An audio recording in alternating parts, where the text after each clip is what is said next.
महात्मा गांधी यांची हत्या करण्यापूर्वी नथुराम गोडसे त्यांच्या पाया पडला होता आणि तीच परंपरा पुढे चालवत 2014मध्ये सत्तेवर आल्यानंतर संसदेत प्रवेश करण्यापूर्वी नरेंद्र मोदी हे संसदेच्या पायरीच्या पाया पडले होते आणि त्या संसदेत बसून आता ते लोकशाहीचा खून करत असल्याची घणाघाती टीका काँग्रेसचे शहर अध्यक्ष हर्षवर्धन सपकाळ यांनी केली आहे.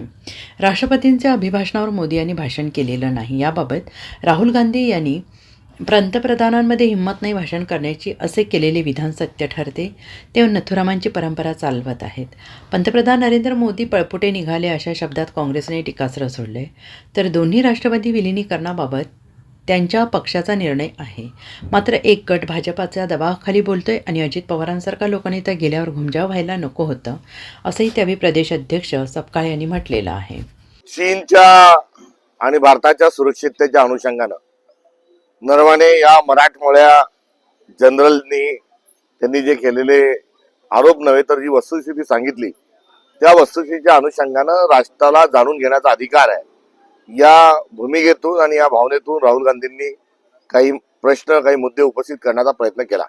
वास्तविक पाहता देशाच्या नागरिकांनी देशाच्या हिताचं काही बोलणं हा त्यांचा अधिकार आहे. मात्र संसदेमध्ये त्यांना बोलू दिलं गेलं नाही आणि त्यांनी जेव्हा जेव्हा हे सत्य सांगण्याचा प्रयत्न केला तेव्हा तेव्हा सत्ताधाऱ्यांनी सभागृह बंद पाडलं आणि ज्या परंपरेच्या अनुषंगाने विरोधी पक्ष नेत्याला बोलू दिलं पाहिजे ते बोलू दिलं गेलं नाही. तर दुसऱ्या बाजूला नरेंद्र मोदी यांच्यात हिंमत नव्हती की ते येऊन त्या ठिकाणी संसदेपुढे बोलतील. एकंदरीत 2014ला नरेंद्र मोदी संसदेमध्ये येण्यापूर्वी संसदेच्या पायऱ्यांच्या पाया पडले, मग संसद भवनात आले होते. याचाच अर्थ जसा गांधींचा खून करण्याआधी नथुराम गोडसे गांधींच्या पाया पडला आणि मग गोळ्या चालवल्या, हा त्यातलाच प्रकार आहे. लोकशाहीच्या मंदिरामध्ये लोकशाहीच्या पाया पडायचा आणि लोकशाहीचा खून करायचा अशाच प्रकारचं एक गैरकृत्य देशाच्या पंतप्रधानांनी केले आहे. ही अत्यंत शर्मेची बाब आहे. सरतेशेवटी एवढंच सांगेल की कालच राहुलजीने सांगितलं होतं की मोदींची हिंमत नाही, ते सभागृहात येणार नाही. हे राहुलजींचं दिलेलं आव्हान चॅलेंज हे खरं ठरलं आणि मोदी पळपुटे निघाले.